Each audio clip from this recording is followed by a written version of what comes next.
After Alan's white moonlight, Mary returned to the country. She didn't like me. Alan then sent me to jail. When I got out, Alan came to pick me up. Don't make her mad anymore. I'm still supporting you. I smiled. No need. I have a new man now. I got into the car of his archenemy. Alan's face changed instantly. You dare to try with someone else. When I got out of jail, Alan came to pick me up. Driving a sports car, leaning on the car door, he looked out of place in the dusty environment of the prison. He handed me a cigarette. You've been through a lot. He lit it for me, unusually considerate. Let's go buy some jewelry as a way of apology. I looked at his handsome face, with his long eyes covered by long eyelashes, always unclear about what he was thinking. Seemingly smiling, indifferent, he walked and said, you go back and apologize to Mary, saying you won't make her mad again. I'll find a villa she doesn't know about and hide you there. Mary is his fiancée, my archenemy, the one who could sentence me to jail with just a word, nearly causing me to die in prison. Now fortunate enough to be alive and out, Alan wants me to apologize to her. Looking at his carefree appearance, I suddenly remembered 3 years ago. 3 years ago, just like this, Alan offered a cigarette to the impoverished me. I heard your family went bankrupt. Why not follow me? My family had gone bankrupt at that time. My dad ran away, leaving my seriously ill mother and me, who knew nothing. My mom needed a large sum of money, and even working 3 jobs a day couldn't make enough. I went to all my friends for help, even kneeling to beg when things got really tough, but all I got was ridicule. This circle worships the wealthy and looks down on the poor. I was pushed to a dead end. In the most desperate moment, it was Alan who saved me. I became his mistress. My mom got the treatment she needed. I moved into his villa, drove his sports car, and those limited edition high-end jewelry returned to me. Alan told me to just enjoy everything. When our relationship deepened, he kissed me in the late-night bedroom. Stay by my side. Just be happy. Don't think too much. But after experiencing bankruptcy once, I changed my lazy nature, forced myself to exercise, do yoga, and maintain a good figure. I underwent medical beauty treatments to keep my appearance. I picked up the long-forgotten piano and violin, always ready to perform for Alan. I even studied economics, arts, and literature, so I could chat with him if needed. The harsh reality after bankruptcy taught me one thing. If someone is willing to give you money, you'd better keep them happy. I used to be known in the circle as arrogant and unreasonable, but now, I've even learned baking and cooking. I've even learned horseback riding. If Alan needs it, I can go to his horse farm in the outskirts at any time. Alan once pinched my chin, his other hand caressing my face.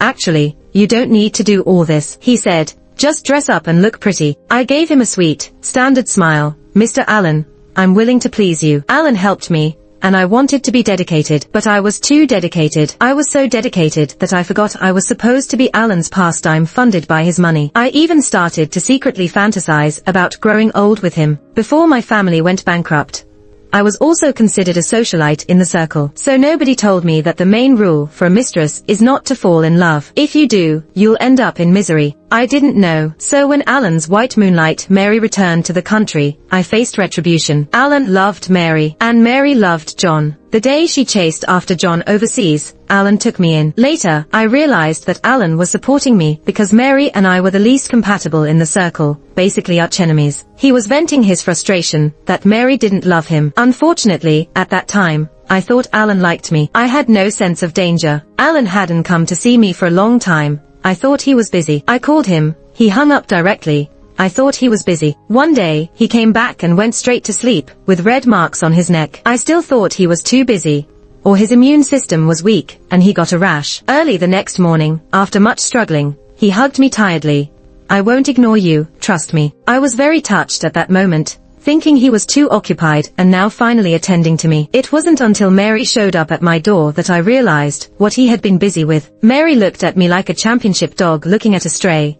Irene, how can you be someone's mistress? She sneered. Alan proposed to me last night, and I said yes. She showed me a ring. Irene, do you know what a mistress is? I wouldn't even bother with someone like that, not worthy of being called a rival, just an object for release. I looked at that ring, which I had shown Alan once. I was shy when I showed it to him, already having imagined what kind of wedding dress I would wear. But now it was on Mary's finger. I wanted to endure it, but I couldn't. The word whore was too harsh, and that ring was too glaring. Alan had been too good to me, making me feel I had the right to compete with Mary. I raised my hand, and with a swing from left to right, I gave Mary 2 slaps. producing two crisp sounds. Mary covered her face in shock. I work out regularly and have quite some strength. She looked at me coldly and after a while, chuckled. Do you think Alan really spoils you? Irene, he's just using you to piss me off. Just wait. There will be times when you cry. I felt anxious at that moment, but when Alan came back at night, he didn't scold me. Instead, he treated me even harsher. I was almost falling asleep,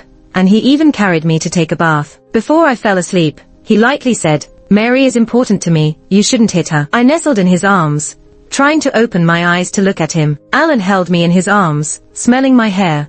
You need a little punishment to behave. I thought the punishment would just be a good workout. I shyly kissed his chin. Okay. I had been trained to be a canary. As long as I could still be kept in a cage, I felt happy and secure. Alan's behavior afterwards didn't show any trace of anger. He even took me to the company and taught me about business. I was grateful and focused on learning. Whatever Alan asked me to do, I would obediently do it. Some of the tasks seemed strange, but I didn't hesitate to do them. A month later, Alan's lawyer sued me for embezzlement. I didn't even know about this accusation. I was completely confused. When I went to see Alan, the office was locked, and the usual password didn't work. I called him, the number that I could always reach, but now it was out of service. Until the police arrested me and took me to jail, I hadn't been able to reach Alan. Only his lawyer left me with a cold message. Behave well in there. I'll take care of your mother. And that's how I ended up in prison, feeling utterly hopeless. Life in prison was tough. I was beaten as soon as I got in, my eyes swollen shut. Later, I was beaten until I couldn't get up. Then I was beaten until I knelt down begging for mercy. After that, I died once and then started fighting back, retaliating. I was covered in wounds,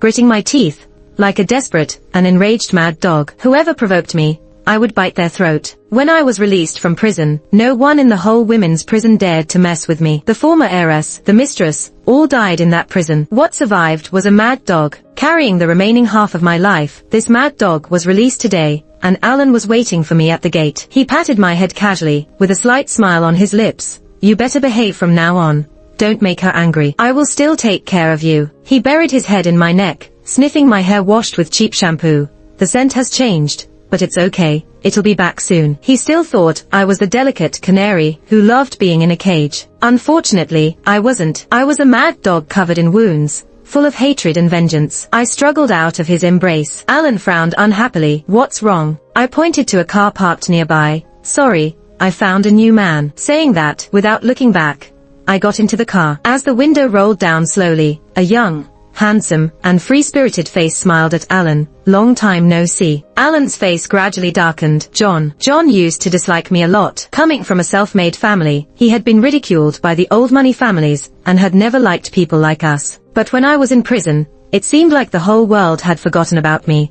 Yet he was the only one who came to see me. I saw his puzzled expression, and asked him why he came. John, with his long legs propped up, looked me up and down. I think you're a pity, he said. I remember you. After going bankrupt, you didn't wail and lament, but worked hard as a mistress. He mentioned two things that left a deep impression on him. First, when Alan was out socializing and got drunk, almost falling over, I rushed to support him and acted as a human cushion, even though my palm got scratched and bled. I didn't flinch, not even frowned. Second, one time he saw me coming out of a bookstore, carrying a few books on modern art investment, and a week later, he heard that Alan became fond of modern art, auctioned a metal artwork, and its value increased considerably. John leaned forward. So, I think you're a pity. You treated being a mistress as an important job. Despite working so diligently, you couldn't compare to Mary just frowning or pretending to be spoiled. Alan must be blind. Hitting me where it hurt, I remained silent, hanging my head. John smiled, but I'm not blind. Irene, come find me when you're out.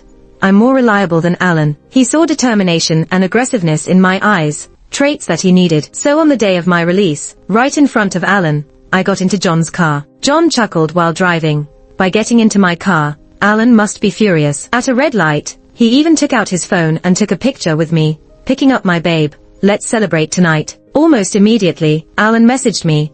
Irene, is this how you want to play? Who doesn't know I've been with you for 3 years? Do you think anyone wouldn't mind? I looked out the window without saying a word. In a corner of my heart, there was a sharp and painful ache. Indeed, someone you've been with for 3 years knows best how to undermine your self-esteem. But the more it hurts, the more I will hate. Mary called John. In our circle, there's a strange tendency. When we, who are usually the center of attention, meet someone who doesn't care about us, we become even more obsessed with them. John had a rebellious nature, and if a circle rejected him, he would scorn that circle. Once, it was said that Mary was treating everyone to drinks, but John, in a bad mood, slammed his glass down, turned around, and walked away without giving Mary any face. Instead, it made Mary think about him, and she pursued him even when she went abroad. Mary urgently asked over the phone, "John, when did you two get together?" "Just now, successfully confessed my love," John replied carelessly. Mary anxiously said, "Don't you know, Irene let Alan sleep with her for 3 years, and when he got tired of her, he kicked her to jail. Alan didn't even see her as anything special." "John, aren't you disgusted?" She looked at me with disdain. She was a mistress, you know. I bit my lip hard, closed my eyes. I knew John wouldn't mind, because he wasn't really trying to sleep with me, but I still gritted my teeth. I remembered my past, feeling like the air was mocking me, ridiculing me, but I had no regrets. When life wants to break your pride, it doesn't need a big fuss. Just a bankruptcy application, a sick mother, to make you beg on your knees. I just lowered my head under pressure. Mary and I had been competing for years. From dresses to jewelry to travel to connections and boyfriends, we were neck and neck all the way. But now, we finally determined a winner and a loser. Mary won, but she won by luck, and I lost to fate. John glanced at me, one hand on the steering wheel, the other patting my hand. He interrupted Mary's chatter. "No, shouldn't you be ashamed?" Mary was confused. John repeated word for word, "Aren't you the one who should be ashamed? You, a woman who has known Irene since childhood. Clearly Irene's mom was seriously ill, and Alan, as a friend, took advantage of Irene in her vulnerable state. You didn't speak up for Irene, instead helping a man trample on a girl's reputation. How about it? Are you a real man? You find Irene dirty. I'm not disgusted by Irene.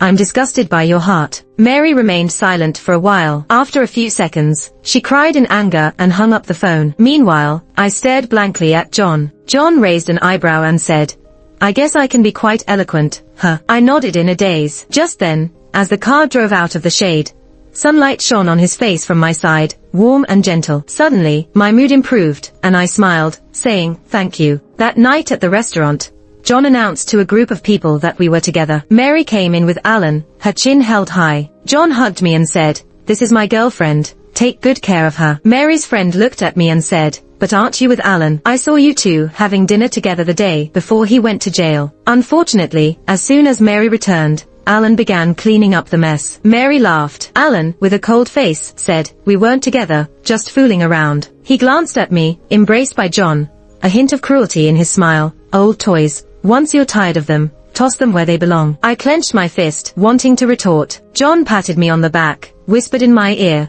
"Don't worry, I got this." He raised his glass and teased, "Why is Alan's face so pale? Is he unwell? Take care of yourself then, because you think it's a game, while the other person may be suffering. You think it's pleasure, while the other person just wants it to be over quickly." Alan asked, "What do you mean?" Leaning against me with his tall stature, John replied, "It means nothing.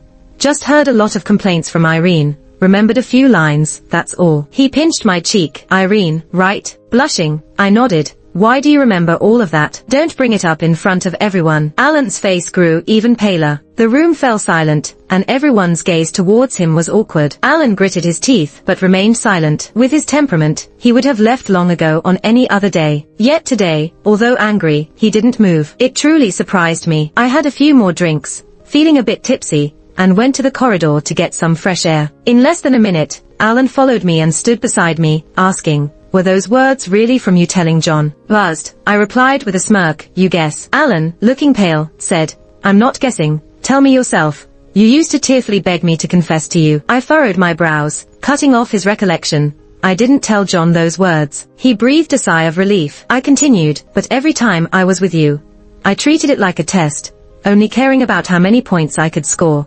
Who cares how you performed?" "I don't care. I don't feel anything." Alan's face darkened. I smiled at him. "Am I pretending well? Am I worth the allowance you give me?" Alan gritted his teeth. "Irene, you're deliberately trying to provoke me." I shrugged and walked towards the private room. "If you feel provoked, then so be it. As long as you're happy." Alan grabbed my wrist. "You think you can just leave once you have the upper hand? You don't care about your mother anymore." I shook off his hand. "Don't threaten me. I'm not your mistress anymore." He looked stunned, dedicated. It's like he suddenly understood something. Squinting his eyes, "Are you faking your obedience? When my family was not bankrupt, Mary and I fought for so many years. How could I really be obedient? I walked past him without looking back. Alan, it's important to know oneself. If you fired an employee, don't expect them to come back. There are plenty of companies in the world. Also, John paid for my mother's treatment for a year yesterday. Actually, Alan kept his promise. When I was in jail, my mother's expenses were never delayed by a day, and Alan even visited her a few times. But at that time, he claimed he saw me as a sister and said I was on a business trip.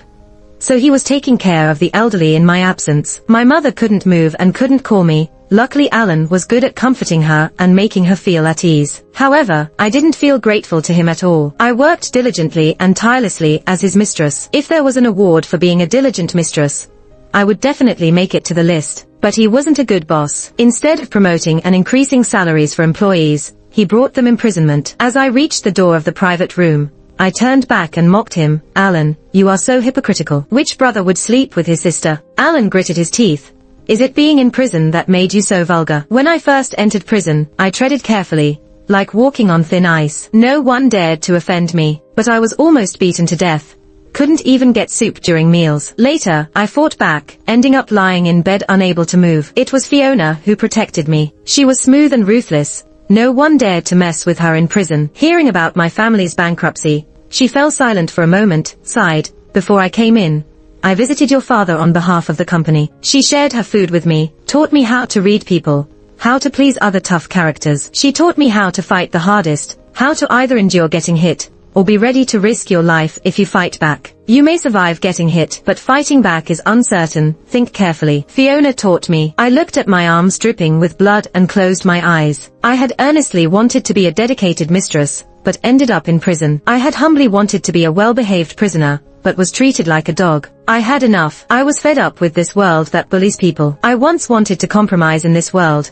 I crushed my wealthy lady pride and ground it into dust. But the world just ignored me. I lay in bed, watching my blood, staining the sheets red. At that moment, my pride was pieced back together bit by bit inside me, making me lift my head with a face full of dirt and shame. From that day on, I refused to compromise, to endure. I could let go of my life, but I couldn't bear to lose my dignity. I would reclaim the lost face even if it meant risking my life. Every day, I fought, without caring for my life. I traded scars for dignity. The price was several fierce scars, and saying goodbye to wearing low-cut clothes forever. And now, I must replay the incidents in prison in this circle. When I returned, I didn't know what John had told others. Everyone looked at me with respect in their eyes. John's family was new money, but currently rising strong, making many people look down on them while fearing them, also knowing about the fierceness of the John's family, warning their children not to provoke them. After a meal, John got drunk and grabbed my hand, swaying as he walked outside. Alan's face turned grim. Where do you think you're going? I was puzzled. Going home with John. Where else? Alan took a deep breath, gritted his teeth.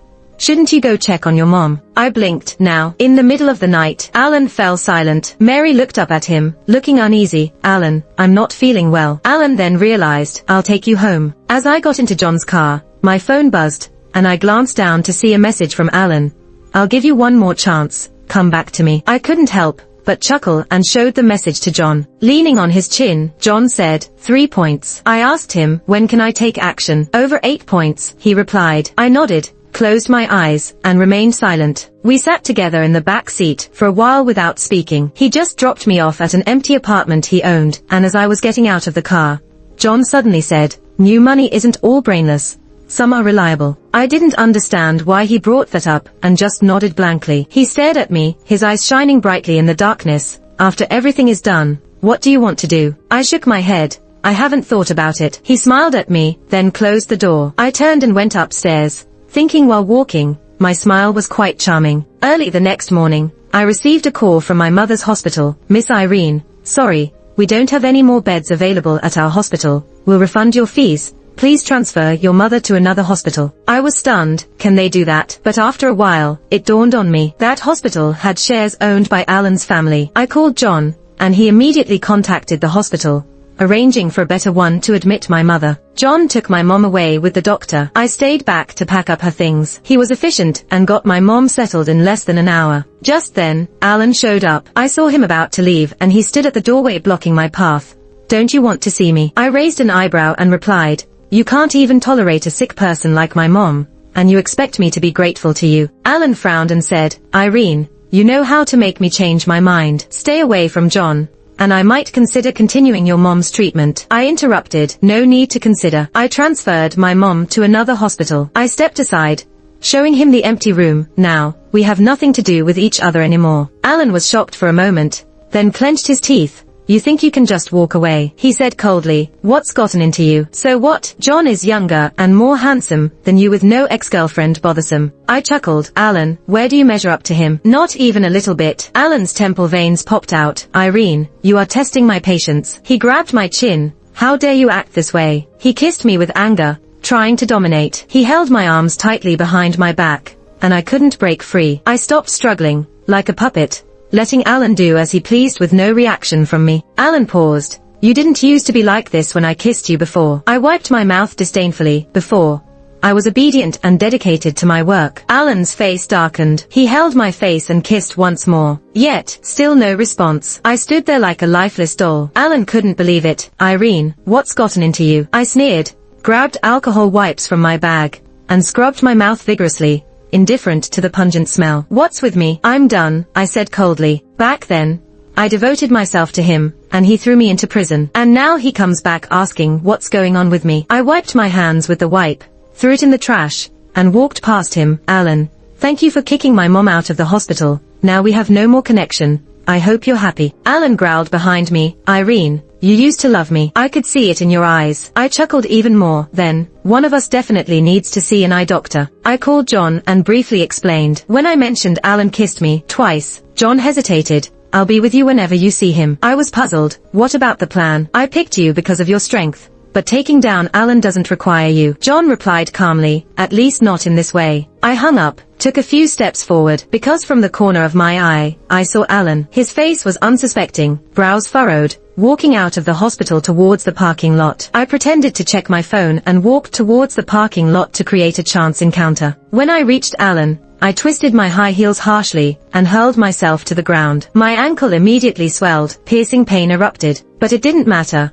I got used to enduring pain in prison. Alan hesitated, then hurried towards me, closer and closer until I could see the concern on his face. Although my brow was aching, I felt relieved in my heart. 2 points for me. It's really strange. What was easily obtained was taken for granted. What was unattainable haunted the mind day and night. Like Alan now, embracing me with worry. He never showed concern for me in jail. He accompanied me to the doctor, carefully attended to my meds. Mary called him. Alan answered, Mary, I'm in a meeting now, can't talk, call back later. He then hung up. I lowered my gaze, remembering how Alan hung up my calls back then, and I naively believed him. CT scans, broken bones, protective gear, limited movement. Alan reassured me, it's nothing, you'll be fine in a few days. I nodded. I know. I obviously know. The old Irene would have treated a broken bone as a huge deal, bedridden for 3 months. But the Irene in jail, a broken bone was as simple as losing hair. It was eat, fight, and sleep. Stand up, revealing the monstrous scars on my waist, left by a toothbrush stabbed in. After being in jail, I found that even an A4 paper folded into a stick could be stabbed into someone's neck. Alan's hand on my arm stiffened. He pointed at my waist in disbelief. What happened here? I casually replied, got stabbed in prison. Alan froze, as if he heard something terrifying. I limped out, didn't need any protection, and didn't even hum a word. Alan caught up with long strides, hugged me from behind. You used to be afraid of pain, he muttered. I didn't expect this. Of course, people like them would never know what it's like to go to jail. He held me tighter. I understand why you've been ignoring me, Irene. Give me a chance to make it up to you. I didn't know it would turn out like this. I lowered my eyes. Almost there. Alan dropped me off downstairs, relieved that I wasn't living with John. He asked me, why don't you move back in with me? I'm afraid you won't take care of yourself. I looked at him in surprise. Forget about John. What if Mary finds out? Will you send me to jail again? Alan lowered his eyes, disappointed. No, not this time. I didn't think it would be that bad. I thought you would just lose your freedom. I chuckled. How confident I was back then, thinking this kind of person would care about a fling used out of spite. I waved my hand. You have Mary. I have John.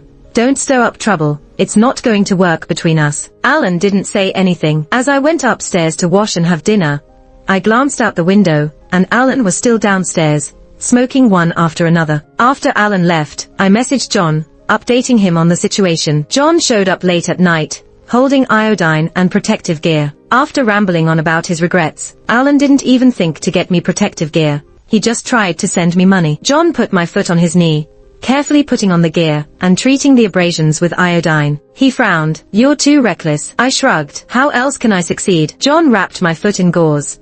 "If relying on your recklessness is the plan, I'd rather stop." He carefully treated my wound, fearing hurting me. I felt some deep emotions. Relying on myself, I could take him down in 6 months. I'm just impatient. He looked up at me, "But I can take it slow." I shook my head. "John, you don't understand. I have to do it myself. It's my obsession. If not, I'll live with regret for the rest of my life." John disagreed, and I emphasized, "If I can't do it, I'd rather go back to jail." John stared at me for a long time, eventually gave in. "What about after you've done it? You have to think ahead. You can't retire to jail, can you?" I shook my head. "I don't know. Right now I just want to bring Alan down." John sighed and asked me, "Do you have any hobbies? I saw you learned a lot following Alan. Do you have any likes?" I thought about it. None. Everything was just to please Alan. John asked again, "What about before Alan?" I didn't know why he was interested in this, but I thought about it. When my family hadn't gone bankrupt, I quite enjoyed gardening. The balcony was lush with flowers and plants, and there was a greenhouse in the yard, all maintained by me, without the help of servants. John nodded, stood up. "I'll find you a part-time maid. You rest these days and don't rush to find Alan." I shook my head. "No, don't treat me as weak. You've seen me in jail. You know what I'm like there." John smiled. "You truly are the one I've chosen. Rest well." After John left, I had dreams at night. I dreamed of my little garden, all the flowers withered. But in jail, I couldn't water them. I cried to Alan, to Mary, to all my friends. They just laughed and watched me cry. No one was willing to help me. Finally, John reached out his hand. "I can help you, but you have to help me with the plan." He pointed at Alan. "Help me bring him down. I want to take over his territory." I looked at Alan's cold face, nodding fiercely in my dream. I dreamt all night, and in the morning when I woke up, I saw 2 messages on my phone. One was from Alan, asking if I was still in pain, saying he would bring breakfast. The other was from John. He sent me an address, a large piece of land on the outskirts. "When everything is over, would you like this place for a garden?" I didn't reply. I once trusted and relied on someone, but it ended miserably. Now, I dare not rely on anyone again. I don't want to. In the complex place like jail, I managed to survive. Why should I depend on anyone now? Alan showed up early in the morning to find me. Unfortunately, I was not there. He called me. "Where did you go so early?" I was eating a sandwich at the convenience store, and told him. John was worried. Took me to the hospital for a checkup. "Alan wasn't happy, but I brought you breakfast and pain reliever." I retorted. "John's going to the office soon. If you're free, wait for me. If not, then forget it." Alan hesitated, gritted his teeth. "I'll wait." Alan had never waited for anyone. It had always been others waiting for him. I sensed he was unhappy. I went shopping, had afternoon tea, spent the whole morning outside. 3 years of prison life, I had almost forgotten how to shop. After 10, he called me. "Are you coming back?" I was getting my nails done. I told him. "John wants to have lunch with me. Asked me to wait for him. You can go back first." I hung up after that. Alan called again. I didn't pick up. After a while, Alan sent me a message. "Irene, don't treat me this way. I know you're getting your nails done. I heard the noise. You used to care so much about me. Why are you treating me like this now? It hurts." I glanced at my phone and chuckled. Before going to jail, I had also messaged him begging, "Alan, don't treat me this way. I'm scared." But he didn't reply. Just had his lawyer tell me to reform well. I texted Alan, "I'll be 1 more hour, can you wait?" Alan replied with just 1 word, "Wait." An hour later, I saw Alan's silver Bentley downstairs. He was leaning against the car door, smoking. When he heard my footsteps, he opened his eyes in the smoke, bloodshot, and asked accusingly, "You did that on purpose to make me wait?" He looked puzzled and said, "Irene, you used to be very caring towards me. What can I do for you to return to that state?" He lowered his head in front of me and said, "I know you still love me, Irene." I give up, okay. I looked quietly at him with his bowed head. After a while, I reached out my hand to him. "Alan, I can't walk anymore. Carry me upstairs." Alan bent down, picked me up, and carried me upstairs obediently. He carried me upstairs, poured water for me, helped me take off my shoes, and did things he would never have done before. He even went to the grocery store downstairs, took off his expensive suit jacket, and made me a meal. As I watched his busy figure, I couldn't help but feel resentful of my old self. If this could make Alan change his heart, then what was the point of my past efforts? Mary called while Alan was in the kitchen making soup for me. Tomorrow was Mary's birthday, and also the anniversary of Alan's engagement to Mary. Mary asked him what they were going to do tomorrow. Alan, focusing on the bubbling pot in the kitchen, replied a bit impatiently, "Figure it out yourself." He hung up, then served me a bowl of soup and said, "Break up with John, okay? I can cook for you and take care of you forever." He looked at my waist, then lowered his head, saying, "I owe you." I drank the soup without saying a word. Alan helped me clean the room, and while he was doing that, I answered John's call. "Hey, what's up?" "John, is Alan there?" I replied affirmatively. "John, wait for me. You can't move around easily. I'm afraid he'll take advantage of you," I said sternly. "Don't forget what I told you." John hesitated for a moment, then gritted his teeth. "I shouldn't have collaborated with you in the first place. It's been troublesome every day now." I hung up the phone. Alan asked me, "John?" I nodded. He's afraid I'll be bored, so he wants me to work at his company. Alan put on his coat and left, looking upset. However, he came back. "Our family has a business in another city. Would you like to go there? You can be a manager directly." He looked at me eagerly and said, "Irene, let's move away from this city and start over. Let's start afresh." I pondered for a while and nodded. "I'll give you another chance." Alan was excited like a child. "I knew you couldn't forget about me." I smiled softly. 8 points, get started. Alan got me to that company. This company was not closely related to Alan's family business, and the outside world didn't know it was his family's enterprise. John flew in. "I'm worried that Alan will take advantage of you. I've been staying here during this period of time." He looked deep into my eyes and said, "The plan is not important now. Your safety is more important." I avoided his gaze and changed the subject. When it comes to emotions, once being at a disadvantage was enough. I parachuted into the company and at first, no one was convinced by me, but I could handle mistresses and criminals with ease.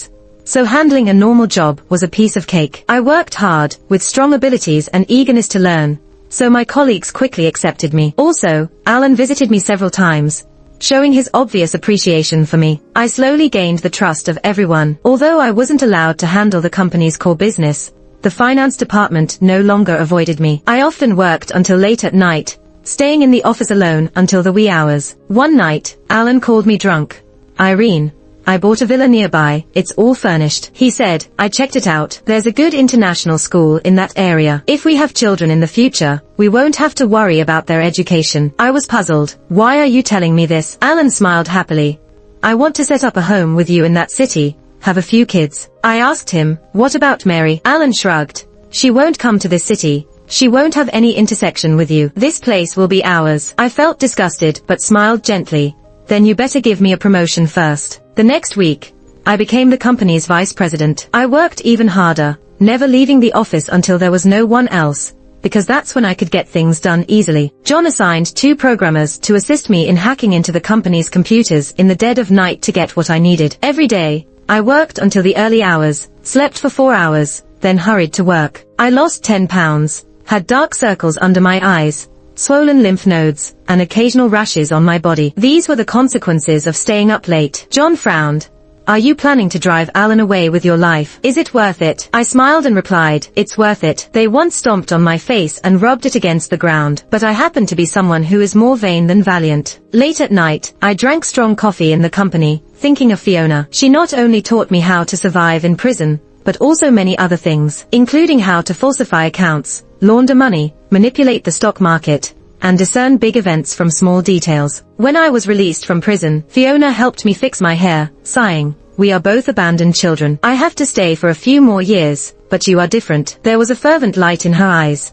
"You can go out there and show them that even abandoned children can overturn the chessboard." Fiona used to be a senior executive at Alan's company, but she was framed, sentenced to more than 10 years. That was their style. Once you were no longer needed, they would ruthlessly abandon you, push you down into the abyss, without even a word of apology. They treated it as a matter of course, with a light-hearted attitude, but I find their laughter annoying. I want to overturn, no, smash their chessboard using the identity of a castaway. Also smash their high and mighty attitudes. I set down my coffee, put away the hard drive, and go downstairs to have dinner with John. John has been keeping me company here for half a year. He smiles and says, "My parents are full of energy every day. Me staying in the company is also bothering them." He lowers his head to cut steak and casually says, I might as well keep you company. I take a sip of white wine and smoothly change the subject. It's been half a year.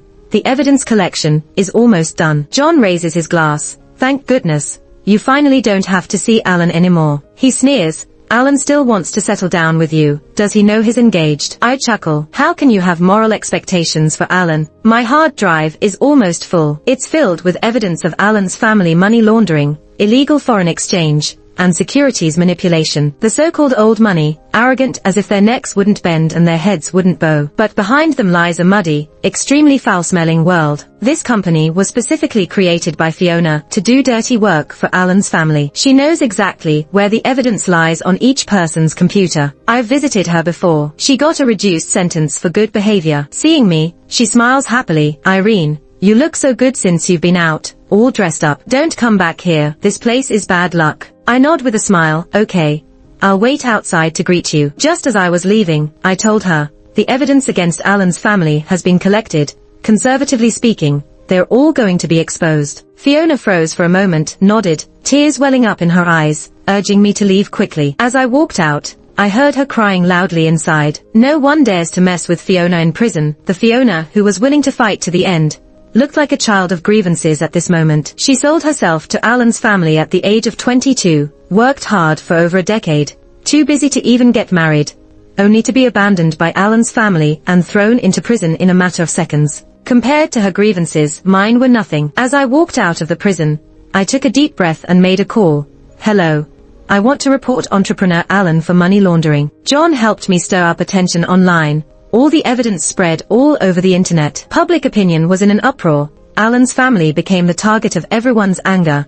They were put under intense scrutiny. Alan's empire was crumbling. In a panic, and John seized the opportunity to take over many of Alan's businesses. He squinted like a hunting wolf, devouring his prey without mercy. Alan hasn't come to see me this month. Heard he's been working tirelessly for days, saving the family business with an 4 drip. But he called me, saying, it's you, with a firm tone. I nodded, yes. Alan seemed puzzled. Why? Have I not been good enough to you? I laughed. These young masters and misses, if they condescend to look at someone, they think that person should be eternally grateful. I remembered the dream I once had, where Alan fell in love with me because of my dedication to work.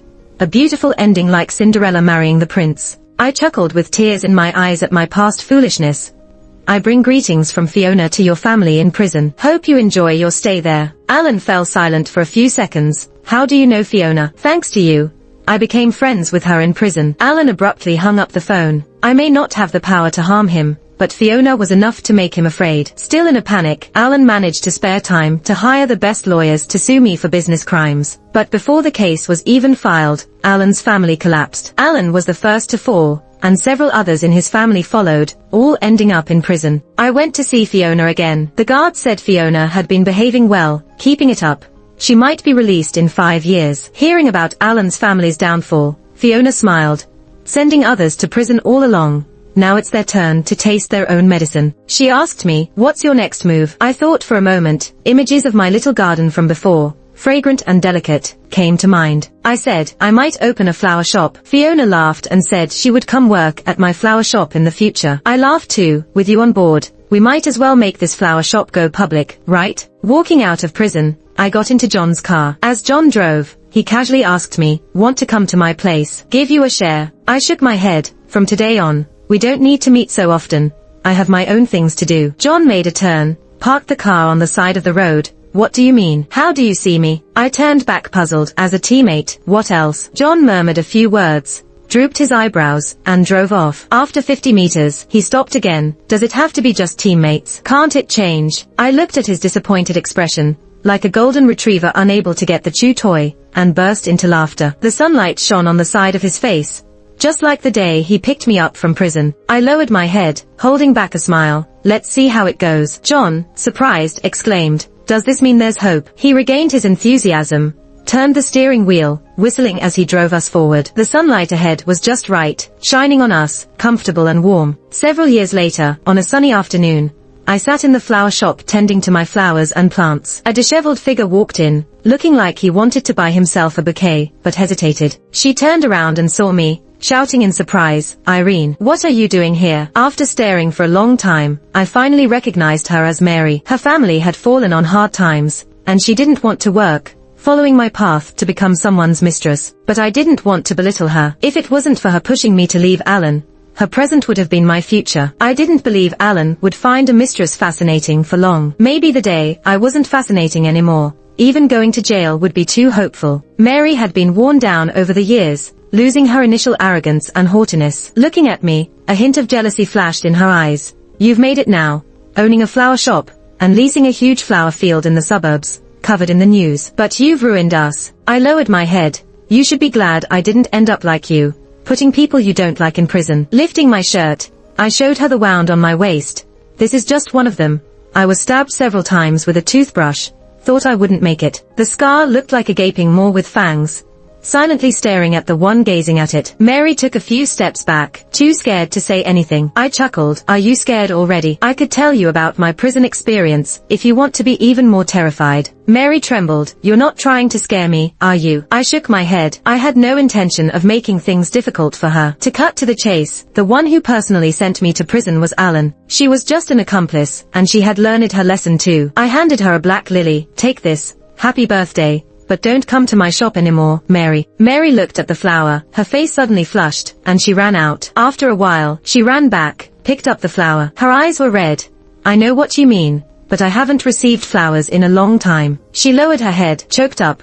I'll take it as your blessing. Watching her in tears, I thought for a moment, took the black lily back from her hand, and exchanged it for an African chrysanthemum. Don't come back again. After Mary left, Fiona walked out from behind the flower shelf. Softened up, didn't you? She's not the main culprit. I shook my head. Let's go. Check out the next shop. At the shop door, John stuck his head out of the car. Where to next? I'll drive you. Fiona teased me with a smile. Is he still your teammate? When did that change? I walked toward John, saying as we walked, it's coming soon. When I become stronger, when I'm strong enough to not fear betrayal or hurt, not afraid of all the side effects of love, I'll smile and embrace love. And now, the sunlight shone on John's and my faces, warm and comforting. I closed my eyes, savoring the warmth of this moment.